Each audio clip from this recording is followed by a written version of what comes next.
အီရန်ရဲ့အဓိပတိခေါင်းဆောင်ကြီးကအခုလေးတွေမဲ့တကယ်ကိုထူးထူးခြားခြားလုပ်ရတစ်ခုလုပ်လိုက်ပါရီအသက်86နှစ်ရှိပြီဖြစ်တဲ့ခါမီနီဟာအခုဆိုရင်အီရတ်စစ်ပွဲနောက်ပိုင်းအကြီးမားဆုံးအမေရိကန်စစ်အင်အားတိုးချဲ့မှုနဲ့ရင်ဆိုင်နေရပါရီဒီအချိန်မှာပဲသူဟာစစ်ပွဲကိုကိုယ်တိုင်ဦးမဆောင်နိုင်တော့ပဲတခြားတစ်ယောက်ကိုအာဏာလွှဲပေးလိုက်ပါပြီအဲ့ဒီအပြင်သူလောက်ကြံခံရရင်သူ့နေရာမှာအစားထိုးဖို့လူ4ယောက်ကိုတော့နာမည်စရင်းပေးထားပါရီတနိုင်ငံလုံးမှာဆန္ဒပြပွဲတွေပြန်ဖြစ်နေချိန်မှာဒါတွေကဖြစ်ပြန်နေတာပါအာဏာပိုင်တွေဘက်ကဘာမှရှင်းပြချက်မပေးပဲအီရန်စစ်အခြေစိုက်စခန်းတွေမှာလျှို့ဝှက်ဆန်းပြတဲ့ပောက်ကွဲမှုတွေလည်းစက်တိုက်ဖြစ်နေပါရီအခြေအနေတွေအားလုံးကတပြိုင်နက်တည်းဖြစ်နေပြီးတော့အီရန်အစိုးရဟာစစ်ပွဲအတွက်ရောသူတို့ရဲ့နောက်ဆုံးချိန်အတွက်ပါပြင်ဆင်နေကြတာပါဒီဗီဒီယိုမှာတော့အီရန်ဘာတွေဖြစ်နေလဲဆိုတာဘာသာပြန်ပြောပြပေးသွားမှာပါဇန်နဝါရီလကတပ်ဖြတ်မှုနဲ့ပတ်သက်ပြီး Trump ဖော်ထုတ်လိုက်တဲ့ကိန်းဂဏန်းတွေကတကယ်ကိုမယုံနိုင်စရာပ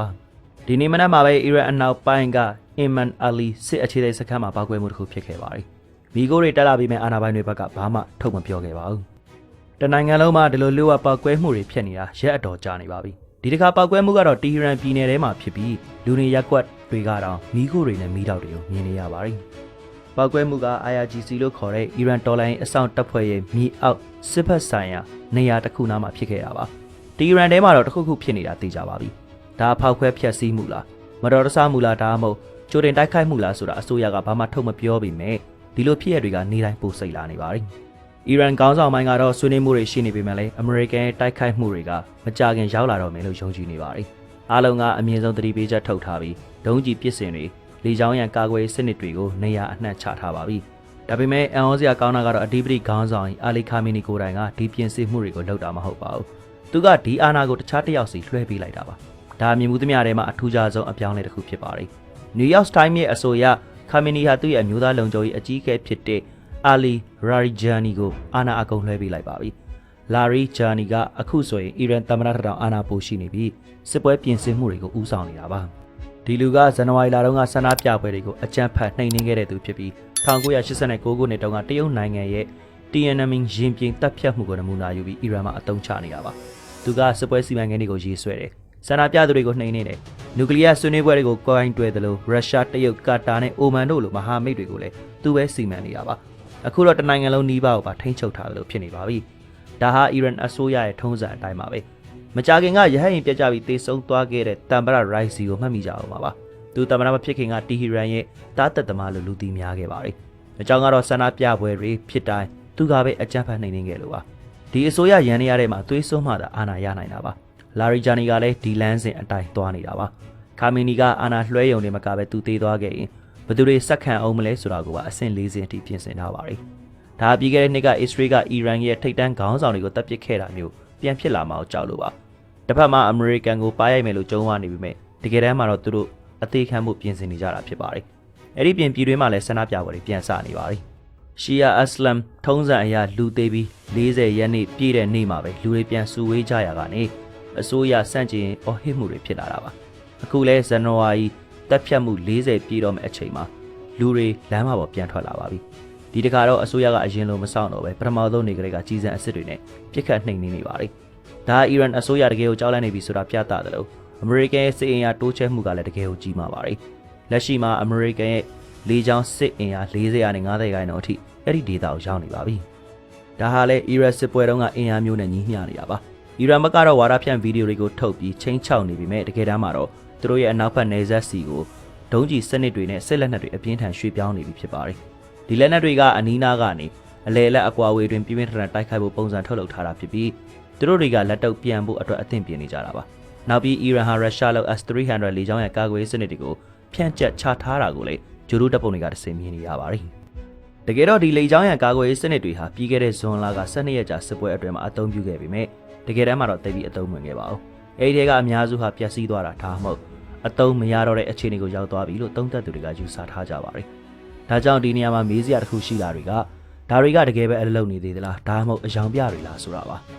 အကြောင်းကတော့ဂျိုဒူကနေမြင်နေရတဲ့ပုံတွေအရတချို့ပုံတွေမှာရေဒါစနစ်တွေမပါတာကိုတွေ့ရပါတယ်ဒါကြောင့်ဒါတွေဟာယူကရိန်းနဲ့ရုရှားနှစ်ဖက်စလုံးရှေ့တန်းစစ်မျက်နှာမှာသုံးလေးရှိတဲ့ပလတ်စတစ်အယောင်ပြရုပ်တွေလည်းဖြစ်နိုင်ပါတယ်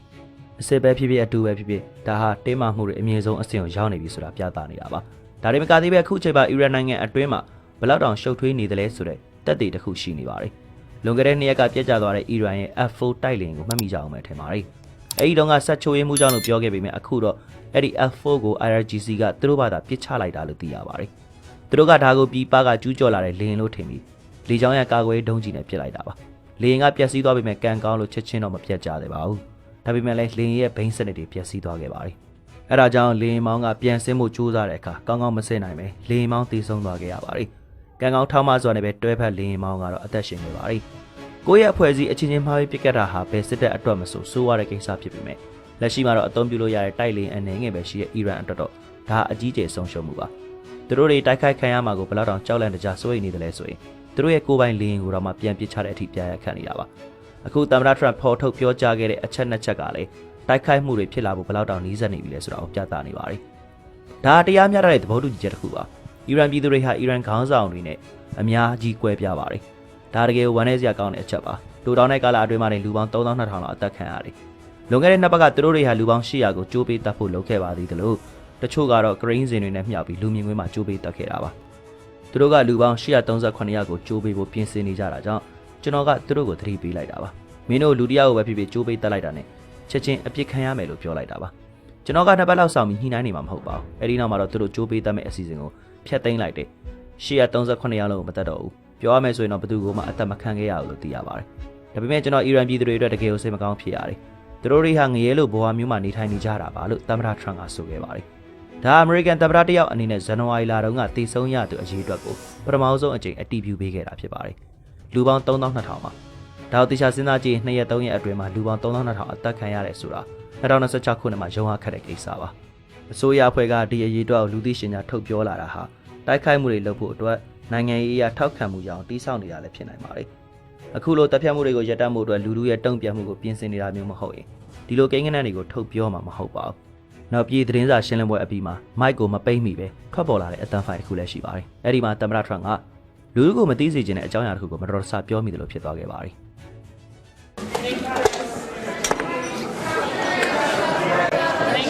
I can say I am considering it.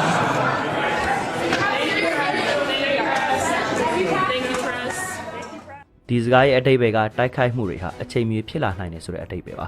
ဒါကြောင့်အခြေအနေတွေဘာတွေဆက်ဖြစ်အောင်လဲဆိုတာကတော့ဆက်လက်စောင့်ကြည့်သွားမှာဖြစ်ပါတယ်ကဲဒီတော့တင်တို့ရောအီရန်ရဲ့လက်ရှိအခြေအနေနဲ့အရှေ့လေပိုင်းပြိပခါဘယ်လိုမျိုးထင်မြင်မိလဲဗျထင်မြင်ချက်တစုံတရာရှိမယ်ဆိုရင်တော့ comment မှာဝင်အောင်ဆွေးနွေးပြသွားလိုက်ပါ